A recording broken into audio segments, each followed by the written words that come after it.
Have you ever felt a chill run down your spine when hearing a story about an old, abandoned house? Or felt an unexplainable presence in a place with a dark history? Often, these feelings are tied to stories of vengeance, of spirits lingering to right the wrongs they suffered in life. Today, we're re-delving into one of the most compelling themes in folklore and supernatural beliefs: vengeance from beyond the grave. Across countless cultures and throughout history, we find tales of ghosts who aren't just aimlessly wandering. They have a purpose. They are seeking justice. Think of the classic ghost story. A person is betrayed, murdered, and their body hidden away. Their spirit cannot rest. It's bound to the place of their suffering, waiting for someone to uncover the truth. Or sometimes, taking matters into its own spectral hands. These stories tap into a deep-seated human desire for justice. When the legal or social systems of the time failed someone, the belief in supernatural retribution offered a sense of cosmic balance. It suggests that no evil deed truly goes unpunished. The universe, in a way, has its own system of checks and balances, and sometimes that system is a very angry ghost. Let's consider the story of the White Lady, a figure that appears in folklore all over the world. While her origins vary, a common thread is betrayal by a lover or husband. She was a woman of high standing, perhaps, who was murdered to make way for a new wife or to hide a secret affair. Now, she haunts the castle or estate where she lived, her mournful cries echoing through the hall.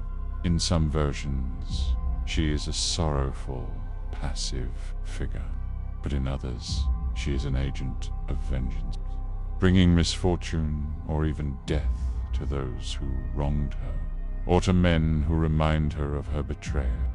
Another powerful example comes from historical injustices on a larger scale. Think about battlefields, prisons, or sites of great tragedies. It's often said these places are intensely haunted. The spirits are not just individuals, but a collective consciousness of suffering. There's a belief that the land itself absorbs the trauma and cries out for acknowledgement. The ghostly apparitions and strange phenomena reported in these locations are seen as a perpetual reminder of the past, a demand that we do not forget the injustices that occurred there. They are a spectral protest, a refusal to be erased from history. This concept isn't just confined to ancient folklore. It's a cornerstone of modern horror. How many horror movies start with a family moving into a new house, only to discover it was built in an ancient burial ground, or was the site of a terrible crime? The subsequent hauntings are almost always a form of vengeance. The spirits aren't just malicious. They're reacting to the desecration of their final resting place, or the unresolved trauma of their deaths. They are lashing out because their peace has been disturbed and their story ignored. These narratives also explored the idea of inherited guilt. Sometimes, the ghost's anger isn't directed at the original perpetrator, who may be long dead, but at their descendants, or even the innocent new occupants of the property. This raises fascinating moral questions. Is it fair for the present generation to pay for the sins of the past? In these stories, the supernatural vengeance acts as a powerful metaphor for historical trauma and the way it can echo down through generations, affecting people who had no direct part in the original event.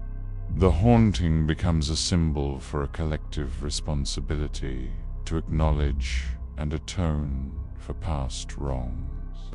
The tools of this spectral vengeance are as varied as the stories themselves. It can be subtle, poltergeist activity, objects moving on their own, whispers in the dark, a constant feeling of being watched. These are designed to psychologically torment the living, to drive them away or force them to confront the hidden truths. Or it can be much more direct and terrifying, with the spirit manifesting physically to exact its revenge. What makes these stories so powerful and enduring? It's because they speak to our innate sense of right and wrong. They offer a world where justice, even if delayed, is inevitable. They provide a voice for the voiceless and power to the powerless. In a world where we often see injustice go unpunished, the idea of a vengeful spirit is, in a strange way, comforting. It's a promise that in the end, the scales will be balanced.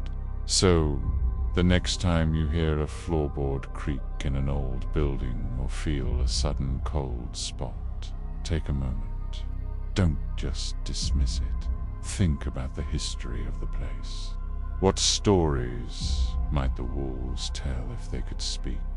You might just be standing in a place where a soul is still waiting for its justice. A timeless and chilling reminder that some wrongs can never be forgotten.